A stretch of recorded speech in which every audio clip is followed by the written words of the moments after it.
What's going on, everybody? This is Jake with PackMan Sports, back with another video. This video is on basically what Mike Holmgren has went on the record to say how the Packers have handled the whole Aaron Rodgers situation.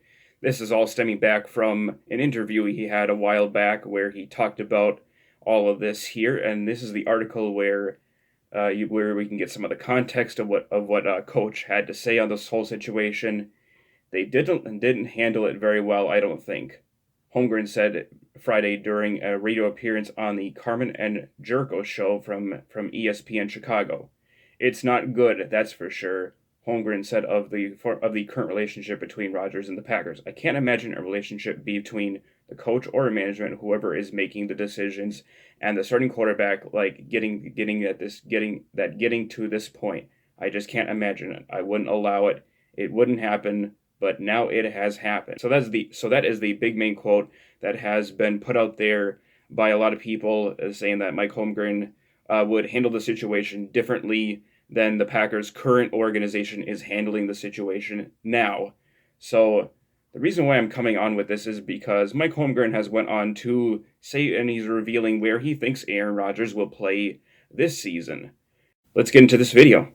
And we are now joined by Mike Holmgren, former Packers head coach, and one of his former players, our very own Bucky Brooks. And Mike, I want to start with you. When you were in the front office role, like I mentioned, you didn't exactly have this exact situation, but you had a very similar when you were a coach with the San Francisco 49ers, having a legendary quarterback in place with Joe Montana, and then they brought in Steve Young, a quarterback who you coached in college. How did you managed to handle that over the 4 years that you were with them as that partnership unfolded? Well, that was an interesting time for me as a coach in the meeting room. You had Joe Montana, who was arguably the best quarterback that's played the game, and Steve Young. Yeah, that situation was really interesting.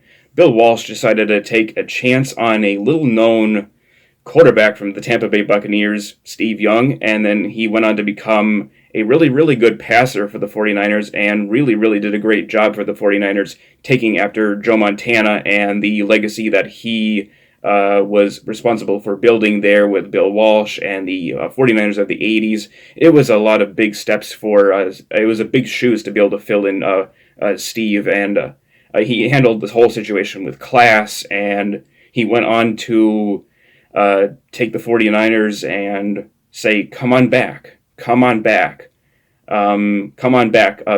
49er fans. You guys are going to go and cheer for Joe Montana for the Chiefs. He said, come on back, and I'm going to go and win a Super Bowl, and he did that in 1994. The young heir apparent coming in, and they both wanted to play. It was Joe's football team, however, and Steve had to be ready to play, but it was hard at times because they get a little cranky about the situation. Understandable. Yeah, I mean, we worked it out. You want to play. Professional about it. We still won Super Bowls, but then I left, went to Green Bay, and that's when they made the decision to trade Joe and go with Steve. And I'm actually glad I wasn't there when that happened. And now that you've seen how things have unfolded here with Green Bay, how would you handle this situation? You mentioned that you would never have let it get to this point. So where do we go from here? Well, where do we go from here is a tough one. I trust I would never have let it get to this point. You have a star quarterback, a great player who still has a really good years ahead of him, I think, to play. And eventually you're going to have to replace him, like they did when they replaced Favre with Aaron. But you involve him, at least talking to him about how long he's going to play. You just work it out so you don't get to this particular situation. Now, I don't know the ins and outs. I haven't talked to anybody back there about what was actually done or said to whom or whatever. But I hope they work it out. I love watching Aaron Rodgers play. He should finish his career with the Packers, in my opinion. And the Packers should understand that. And if it means a new contract, a little more money, whatever. They make a lot of money now, but a little more money, I would do that because quarterback like Aaron Rodgers every day. I'm not sure who made this decision. I think Aaron, I think he loves his teammates. I think he shows that on the field. Yeah. It appears he has a good relationship with his coach, but Yeah. the decision, Of course, the media said that, they hate each other.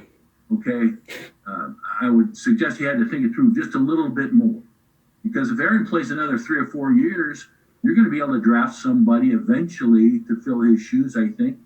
But they decided to do it last year, and I think that's 2 years ago, whenever it was, and that's what caused the problem. Over the course of the It was last last couple year. weeks, we've heard a lot of Rodgers' former teammates and buddies mention that they think this situation is fixable. Mike, how do you think this situation plays out for Packers and Rodgers? Well, I think it is absolutely fixable. I think if what I'm reading is true, the Packers don't want to trade him, then Aaron has a decision to make. They either in the organization either changes his contract or does whatever they have to do to keep him, or Aaron, and he loves playing, and you can tell he loves playing. He loves his teammates.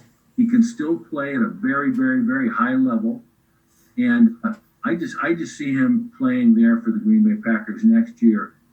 And I trust and I hope that they can bridge the gap and kind of make things work. But I think he's going to be there playing next year. Yes, I agree. Thank you, Mike. One to Lambeau. Mike Holmgren, thank you very much for joining us for your time. Have a great summer. Bucky, hang tight. We'll hear much more from you a little later in the show. Thanks a lot, guys. Appreciate it. All right, so that was a pretty good take there by Mike. Whether he had said that he thinks that Aaron is going to go play for a different team, that's okay. I obviously would have disagreed, but I would have valued Coach Mike's input on if he thinks that Aaron is going to go play for a different team. Now, we both agree that I think that the Packers and Aaron and the Packers are going to be able to mend fences, come together, and they're going to be able to work out their differences. Aaron is going to play for the Packers this season, and it's all going to be just fine. So, a good take from Mike. From what he said from the radio show, I understand where he's coming from. I think that a lot of things that he would do, I'm pretty sure there are things that he would do differently than maybe perhaps what Matt LaFleur would do, or as a general manager, what Brian Gutekunst would do. That's the difference between him and Brian, is that maybe they would approach things a little bit differently, even though they would go within the constructs of the Packer way that Ron Wolf constructed here in Green Bay when he was hired back in 1991 to handle things for the Packers in that manner. The situation has been very messy. The communication probably could have been better than it has been. So I'm hoping that this will be a learning experience for both sides to be able to communicate with each other better. Aaron and his team, what he's going to do to be able to communicate with Brian in the front office, with other personnel on the Green Bay Packers. So that's my take on the whole thing with what Coach Mike Holmgren had to say on the situation where Aaron is going to play. Let me know what you guys think in the comments about the whole ordeal with Aaron Rodgers, where he's going to play. So with that, I'll catch you guys later. Go Pack, go.